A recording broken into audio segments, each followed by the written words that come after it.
জুলাই এখন শুধু একটি মাস নয়, জুলাই মানে সংগ্রাম, জুলাই মানে স্বৈরাচারের দেয়াল ভাঙার গান।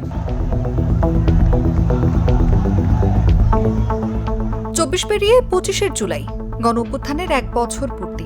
এই বর্ষপূর্তি পালনে মাসব্যাপী কর্মসূচি ঘোষণা করেছে জাতীয় নাগরিক পার্টি। রোববার রাজধানীর বাংলা মোটরে সংবাদ সম্মেলনে এই কর্মসূচি ঘোষণা করেন এনসিপির আহ্বায়ক নাহিদ ইসলাম। তিনি জানান, ১ জুলাই থেকে দেশ করতে জুলাই পদযাত্রা শুরু করবে এনসিপি। শহীদ আবু সাঈদের কবর জিয়ারতের মধ্য দিয়ে শুরু হবে এই পদযাত্রা। এছাড়াও ১৬ জুলাই বৈষম্য বিরোধী শহীদ দিবস পালনের আহ্বান জানান জাতীয় নাগরিক পার্টির আহ্বায়ক। জুলাই গণঅভ্যুত্থানকে কিভাবে দেখে দিতে সেটা কিন্তু আমাদের কর্মসূচি বা আমরা আমাদের কিছু দিবস ঘোষণা করেছি, সেটার মধ্য দিয়ে এসেছে। আসলে আমরা মনে করি সেই দিন ৫ই আগস্ট মুক্তি দিবস উদযাপিত হওয়া উচিত। একটা মুক্তি ঘটেছিল মানুষের, ছাত্র জনতার। আর নতুন বাংলাদেশ দিবস বা ইত্যাদি, এটা নিয়ে আসলে আমাদের বিভিন্ন পর্যায়ে নেতৃবৃন্দ কথা বলেছে। সরকারের উচিত সেটা পুনর্বিবেচনা করা। আর জুলাই গণঅভ্যুত্থান তো আসলে সকলের। জুলাই গণঅভ্যুত্থানের ধারাবাহিকতা বা লেগেসি নিয়ে হয়তো সরকার গঠিত হয়েছে, জাতীয় নাগরিক পার্টি গঠিত হয়েছে, আরো অনেক সংগঠনও গঠিত হয়েছে। আসলে জনগণ বিচার করবে কে কতটুকু আসলে জুলাই অনুযায়ী কাজ করতে পারছে। কিন্তু সরকার ব্যর্থ হতে পারে। সরকারের সাথে আসলে জুলাই গণঅভ্যুত্থানকে একাকার করে ফেলা উচিত।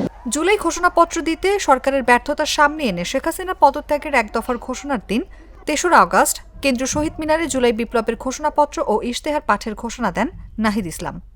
যদি সরকার বা যে কোনো রাজনৈতিক দল সেটি সম্মত না হয়, এটি অবশ্যই আমাদের দায়িত্ব এই ঘোষণাপত্রটি জনগণের উদ্দেশ্যে, জনগণকে সাথে নিয়ে একটি ঘোষণাপত্র রচনা করা। ফলে আমরা আমাদের মতো করে এই ঘোষণাপত্র পাঠ করব। এটা ছাত্র জনতার পক্ষ থেকেই হবে। জুলাই গণঅভ্যুত্থানে যারা অংশগ্রহণ করেছিল, যে সকল শক্তি, আমরা তাদেরকে আহ্বান করব, তাদের সাথেও কথা বলবো। আমরা সকলকে মিলেই এই যে, কিন্তু কেউ যদি সম্মত না হয় সেটা তাদের ব্যাপার, আমরা আমাদের দায়িত্বটা পালন করব। ৮ আগস্ট নতুন বাংলাদেশ দিবস পালনের সিদ্ধান্ত থেকে সরকারকে সরে আসার আহ্বানও জানায় এনসিপি।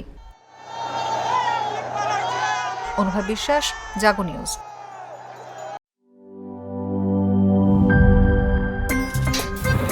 আমার একটা স্মার্ট সিদ্ধান্তে 25% গ্যাসের খরচ কমেছে। ভাবছেন কিভাবে?